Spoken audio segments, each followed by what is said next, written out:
स्वागत आहे हास्याचा धमाका या यूट्यूब चॅनलमध्ये. नमस्कार मंडळी, आज तुम्हाला मी कॉमेडी जोक सांगणार आहे. गुरुजी, मुलांनो, आकाशात तारे किती आहेत? विद्यार्थी, 1,26,65,000. गुरुजी, त्यामध्ये काही चुकलं तर? विद्यार्थी, तर मग स्वतः मोजूनच पहा ना.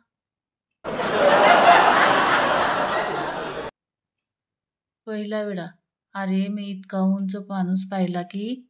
दुसरा वेळा, मी पण इतका उंच माणूस पाहिला की त्याच्या डोक्यावरील टोपी काढण्यासाठी त्याला त्याच्या पायाखाली स्टूल घ्यावं लागत असे.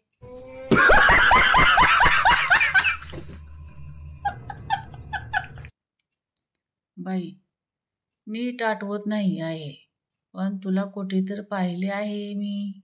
भिकारी, अहो मॅडम, मी तुमचा फेसबुकवरचा फ्रेंड. आत्ता तरी ओळखलं का?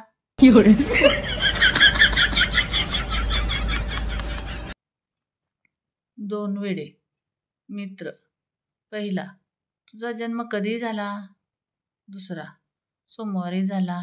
आणि तुझा? पहिला, रविवारी. दुसरा, छे, शक्य नाही, रविवारी सुट्टी असते. बबन, तुला जर 2 कोटीची लॉटरी लागली तर? भिकारी, तर मी स्वतःच विमान घेईल, म्हणजे मला दुसऱ्या देशामध्ये जाऊन भीक मागता येईल.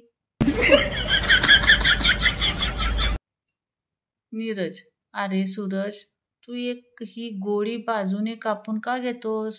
अरे तुझे तर मला काही समजतच नाही. सूरज, अरे मित्रा, त्यात काय समजायचे? गोळी साईडने कापून घेतल्याने मला तिचे साईड इफेक्ट होणार नाही.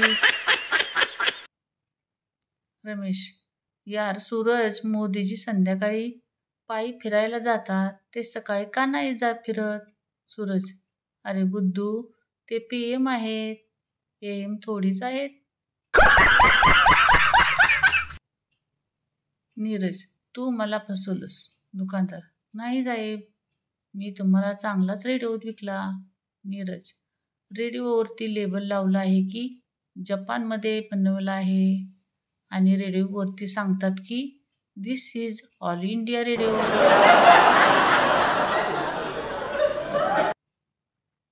काही लोक आपलं मूड ऑफ झाला की DP काढून टाकतात.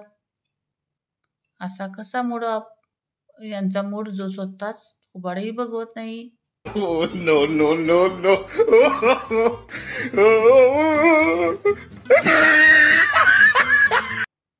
रमेश, काय रे, तू तर डॉक्टरला भेटायला जाणार होता ना, मग त्याचे काय झाले? सूरज, अरे यार, उद्या जाईल, आज थोडी तब्येत खराब आहे.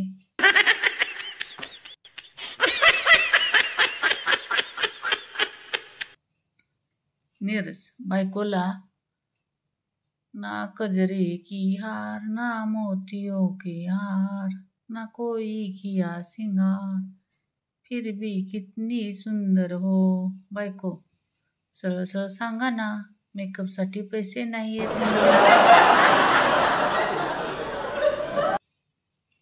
याला म्हणतात पॉझिटिव्ह ॲटिट्यूड. नवरा रात्री उशिरा दारू घेऊन घरी येतो. बायको हातात झाडू घेऊन उभी असते. नवरा म्हणतो, किती वेळ काम करशील? रात्रीचे 2 वाजले, झोपायचं नाही का तुला? बंड्या, लाडावलेली गर्लफ्रेंड धावत पळत येते आणि म्हणते, अरे मी पर्स घरी विसरले आणि मला 1000 रुपये हवे, दे ना पटकन. त्यावर बंड्या उत्तरतो, हे घे 50 रुपये, पटकन रिक्षा करून घरीच जा आणि पर्स घेऊन ये. गणेश, तू कधी गाढव पाहिलंस? रमेश, मान खाली घालून, नाही सर. गणेश, खाली काय पाहतोस? मान वर करून माझ्याकडे बघ.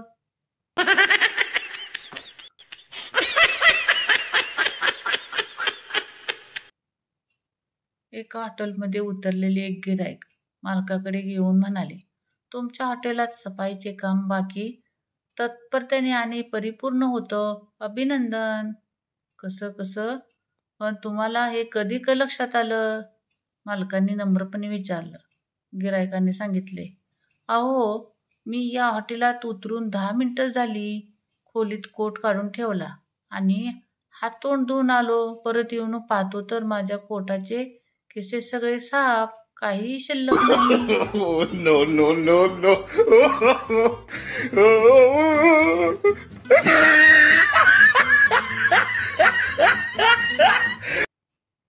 बायकोने कटकट केली. म्हणून नवरा ताटावरून उठल्याची अनेक उदाहरणे पाहायला मिळतील. पण तिने कटकट केली म्हणून भरल्या ग्लासवरचे उठलेले एकही उदाहरण पाहायला भेटणार नाही.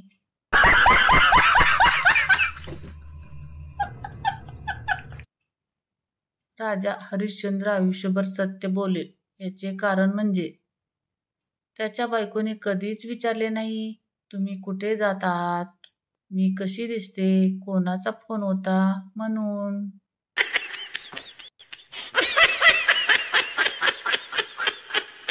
तर मंडळी, कॉमेडी जोक्स आवडले असतील तर कमेंट करून सांगा. चॅनलला लाईक करा, शेअर करा आणि सबस्क्राईब करा. धन्यवाद.